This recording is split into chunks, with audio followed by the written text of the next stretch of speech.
So my name is Brett Shafalo, and I'm a presidential elector, a member of the Electoral College, and the co-founder of Hamilton Electors. Hamilton Electors is a group that is looking to Republican electors and Democratic electors alike to choose a compromise Republican candidate and vote for them when they vote on December 19th. We're here today to hear a statement from one of the most amazing young people I've ever met in my life. Her name's Levi Guerra, and she is an elector from Southern Washington. She is from a large family in a rural community, and I'm going to hand it over to her to tell you her feelings on these matters. Thank you, Brett. I'm number one out of 7 kids, and at times I've had to work 2 jobs in order to support my family. And I'm the daughter of a veteran. I've worked alongside immigrants, thrived in a community of agriculture, and seen the effects of poverty. And I'm young. I may just be the youngest elector our country has at the moment. But let me tell you, I am passionate. I work hard to support my family, and I am trying to live the American dream. I wanted to be an elector to represent the small communities, to represent the rural communities, and to represent the youth that thrive in these communities. As a presidential elector, I feel a great sense of responsibility, and I take the responsibility of being an elector very seriously. That is why, as an elector for Washington State, I stand behind Hamilton electors. I stand behind them because I promised those who elected me that I would do everything I could to ensure Trump did not become our president. To keep this promise, I believe I must cast my vote for an alternative Republican. That is what I am doing here today. I've learned a lot through the process of being an elector, about our Constitution, about myself, and about our country. Presidential electors were added to the Constitution by the Founding Fathers as a check and balance against dangerous men who hunger for far too much power. Our Founding Fathers wanted the Electoral College to protect us from 3 potential dangers that they, in their wisdom, foresaw. First, they were worried about a demagogue taking the power of the presidency for his own purposes. Second, they wanted to make sure the president is always someone eminently qualified. And third, they were worried that someone influenced by foreign powers may become our president. Our Founding Fathers have called upon us as electors to apply these tests to any person seeking the presidency. It is my personal belief that Donald Trump fails the founders' test. For this reason, I feel that it is my duty to cast my vote against Trump. Instead, I must vote for the person who I believe would be best for my constituents and who has the greatest chance of unifying our country.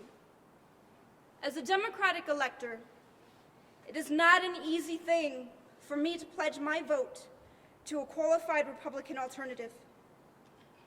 But as an American, I know that it is the right thing to do. I worry about our country, about where it is headed. I worry about all the division, and I worry that we are forgetting what makes us who we are. I hope that America can find a way to come together.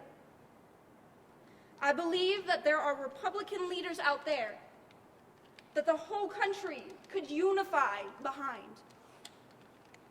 For the sake of my generation, I hope that one will bravely come forward to be the leader we need. I remember learning in history class that George Washington was a reluctant leader, called out of retirement because he was the only one that could unite the divided colonies? Which Republican is brave enough to step forward and carry this mantle? I'm only 19, and this is my first time being involved in politics. But I am hoping that my willingness to put my country before my party will show that my generation cares about America. Why must we think of ourselves as Democrats first or as Republicans first? At this moment in history, we need to put America first. Shouldn't there be more that unites us than divides us? I hope that we can quit focusing on what makes us different and remember the things that bring us together. I hope that a Republican leader will step forward that we can all unite behind. Because America is truly at its greatest when it is the most united. But a president is not just a leader. A president sets an example for what it means to be an American. In the spirit of healing our country, I ask my fellow electors to reflect upon the example that Donald Trump would be for my generation and the next and those after. For many, this will be their first experience with what a president is. Is this the man that you want the youth of America to grow up emulating? Before this election, I saw many articles written by important people warning about Trump. Where are those people now? I don't think their beliefs about him have changed. Coming forward is scary. It's frightening. But I've always been taught that sometimes doing the right thing is not easy.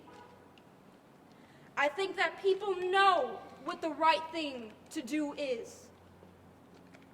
The more of us who do it, the less frightening it will be. I call upon the elder statesmen and women of both parties to come forward. Please, let us unite and put America first. Thank you all for your time.